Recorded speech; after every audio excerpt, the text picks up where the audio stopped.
Hi, welcome back to the channel everyone. So guys, I hope that those who are hopeful of clearing SEBI Grade A Phase 1 has already started preparing for Phase 2 of SEBI Grade A. Though the result is not still out by the time I'm making this video, uh, or maybe it is out by the time you're watching this video, but the point is that now we don't have much time left. In the next 3-4 weeks, whatever is left, what shall be the strategy?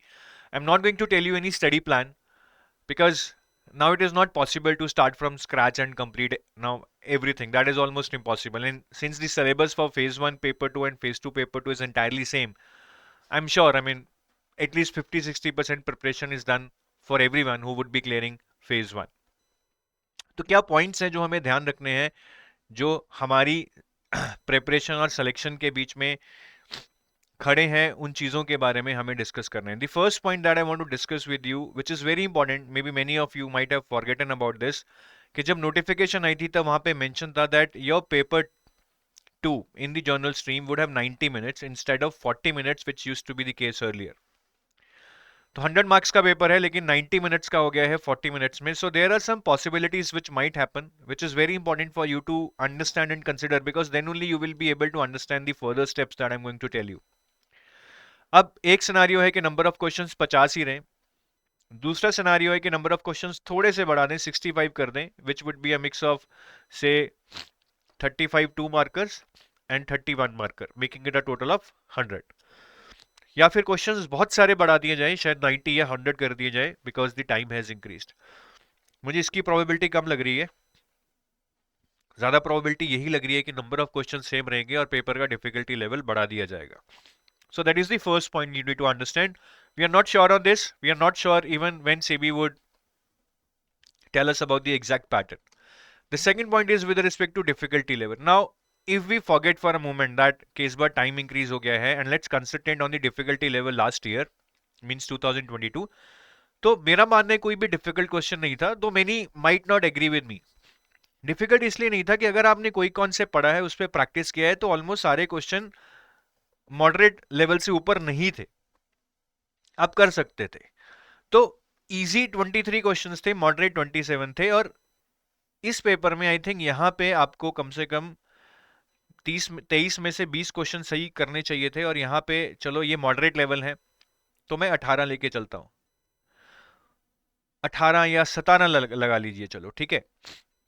तो 20 यानी कि 40 numbers यहाँ पे, 17 यानी कि 34 number यहाँ पे, यानी कि आपका स्कोर 74 बनता. तो it was a very good score actually. But होता नहीं है क्योंकि हम बहुत सारे नंबर नेगेटिव मार्किंग में भी घुमा देते हैं, कटवा लेते हैं. और ये 17 क्वेश्चन भी हमसे इसलिए नहीं होते सारे जो मैं कह रहा हूँ कि होने चाहिए, because many of the topics are left by us. But इस लेवल के पेपर में अगर इस टाइप की स्ट्रैटेजी लगाई जाए तो I think it is not difficult to score above 70, which is a very good, which is a par score in my opinion.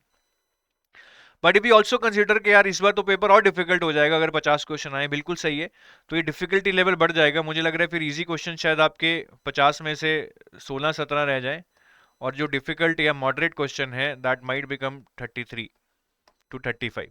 This can change. ठीक है, तो इस साल again I am repeating the same thing, paper might become more difficult. When I से more difficult doesn't mean के बड़े लेंदी लेंदी questions आएंगे, लेंदी लेंदी numericals आएंगे, ऐसा नहीं है. थोड़ा सा पेपर को और मोर कंसेप्चुअल या मोर न्यूमेरिकल ओरिएंटेड बना दिया जाएगा, न्यूमेरिकल इंक्रीज कर दिए जाएंगे, शायद 2-3 न्यूमेरिकल्स थोड़े से लेंदी हो जाएं. Instead of completing them in 2 steps you might be able to complete them in 3 steps, that's it. But ऐसा नहीं है पूरी की पूरी बैलेंस शीट टाइप से क्वेश्चन आ गया और आपको स्क्रैच से करना पड़ रहा है. The third point that you need to understand is about numerical. Again, if I see the previous year paper, mostly the numericals have been asked in commerce and accounts and costing, and these two are the subjects from which primarily the numericals can be asked. Finance में से आया नहीं, but अगर आएगा तो derivatives या फिर bonds यहाँ से आ सकता है, because I am considering ratios are as part of commerce and accounts itself. और कॉस्टिंग तो मैंने बोल दिया. इकोनॉमिक्स में से भी एक आ गया था which was one of scenario. Economics में ज्यादा आते नहीं है, दे वर जस्ट फॉर्मूला बेस्ड. तो न्यूमेरिकल्स आपके यहाँ पे तो 12 आए थे, और अगर इस साल मैं सिनेरियो चेंज समझूं कि 90 मिनट्स में 50 क्वेश्चंस आएंगे, तो I think numericals can shoot up to somewhere around 17 to 18. इतना वेटेज इंक्रीज हो सकता है. Again this is just a wild guess, this is coming just from experience, क्योंकि मुझे नहीं लगता कि वो सीधा 30 कर देंगे, which would be a very high number. तो वो 90 मिनट में भी पेपर करने का कोई मकसद नहीं रह जाएगा. तो 12 से 50% इंक्रीज करके शायद 17, 18, शायद 20 तक ले जाए। कॉस्टिंग की बात करूं तो marginal costing, standard costing, process costing, यहाँ से अच्छे न्यूमेरिकल आते हैं एग्जाम में। अकाउंट्स की बात करूं तो debit credit is one, accounting standards is another area from which numericals can be asked, buyback, rights issue, bonus issue, ratios, depreciation, these are some of the areas from which numericals can be asked. Now coming on to the current affairs, बहुत लोग पूछते हैं sir SEBI में current affairs का क्या weightage है phase 2 में। I would say at least in paper 2 there is no not much significance. पिछली बार फाइनेंस से रिलेटेड कुछ 2 क्वेश्चंस आए थे, वो डुएबल थे अगर आपने थोड़े बहुत करंट अफेयर्स पढ़े हैं। Now I am not sure to what extent you should go and read current affairs just for these 2 questions, but कभी कभी 2 क्वेश्चंस भी बहुत मायने रखते हैं। So that is your call, but I would say कि आप स्कीम्स, रिपोर्ट्स, इतनी चीजें ना पढ़ें। अगर पढ़ना है तो फाइनेंस के करंट अफेयर्स, आरबीआई नोटिफिकेशंस, बस इतना पढ़ लें, शायद उससे ये 2 क्वेश्चंस, 3 क्वेश्चंस जो भी आएंगे आपके हो जाएंगे। Now, coming out to descriptive English, which most of us have forgotten. We mostly concentrate on paper 2 से न्यूमेरिकल आएंगे, लेंदी होगा, कितने क्वेश्चन आएंगे, बट डिस्क्रिप्टिव इंग्लिश एक ऐसा पेपर है जिसका पैटर्न डिसाइडेड है। 60 मिनट में यही 3 चीजें आनी है, ऐसे precis comprehension. And the major challenge in descriptive English is speed and adjustment to the interface. Adjustment to the interface में सबसे बड़ा पॉइंट है that the keyboard that you would be getting there is not the keyboard on which you have been typing daily. So it might be very difficult to adapt to it. So it's better to buy 10, 12, 15 different types of keyboards at home itself and type them daily, type on them daily by changing them daily so that you don't get used to particular one and you're in habit of adapting to new keyboards. ये बहुत काम आएगा क्योंकि keyboard पे speed नहीं बनी तो paper पूरा नहीं होगा. And if I talk about essays, तो एसेज मोस्टली आपको डिफरेंट एरिया से पूछे जाते हैं. One area is generally economy and finance. For example they might ask you about demonetization, mergers and acquisitions, like that, just giving you some examples. Then one essay is usually on technology and internet, such as role of technology in communication, social media, a boon or bane, something like that. There can be one abstract topic and then there can be topics on social issues such as women empowerment, eradicating illiteracy, like that. ठीक है, बाकी एक प्रेसी आएगी.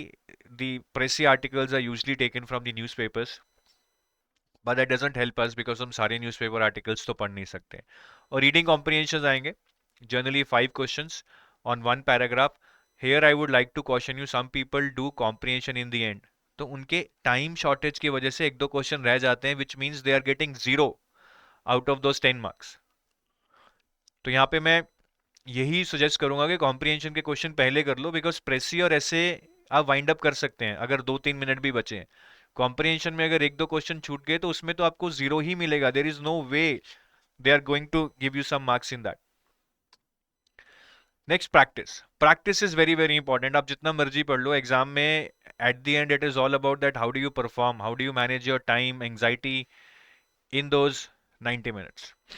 Questions को कैसे pick करना है, कैसे लीव करना है, कैसे सेकंड आइटरेशन में आना है, ये सारी चीजें you will learn by giving lot of mock test.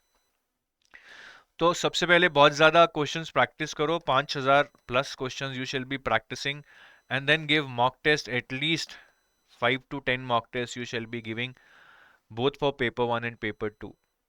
और मॉक टेस्ट को अच्छे से एनालाइज करो. I truly believe that if you analyse your mock test, then what ever knowledge you have at that time, you can increase that score by that knowledge itself. हमें ज्यादा रहता है कि और पढ़ लें, लेकिन अगर मॉक टेस्ट देने का सही तरीका आ जाए ना, आपके 100 में से अगर 50 नंबर आ रहे हैं और अपने तरीके को चेंज कर लें कि कैसे क्वेश्चंस को किस ऑर्डर में करना है, कैसे क्वेश्चंस को पिक करना है, कैसे क्वेश्चंस को पिक करने के बाद छोड़ना है, टाइम वेस्ट नहीं करना है, ये सारी चीजें अगर आप सीख लेना, मुझे लगता है कि सेम नॉलेज के साथ आपका स्कोर इंक्रीज होके 50 से 60 तक जा सकता है with the same knowledge, without reading anything extra. So that is the importance of mock test. You shall be able to comprehend and realise and then implement it.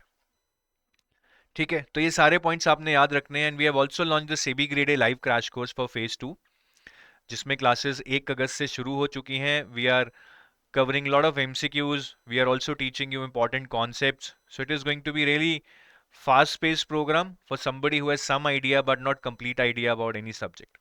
And we are offering 77% off on this, and the code is SEBI77 to avail the 7% off. The link is there in the description of this video. So thank you for watching this video. Have a nice day. Bye bye. Wish you best of luck.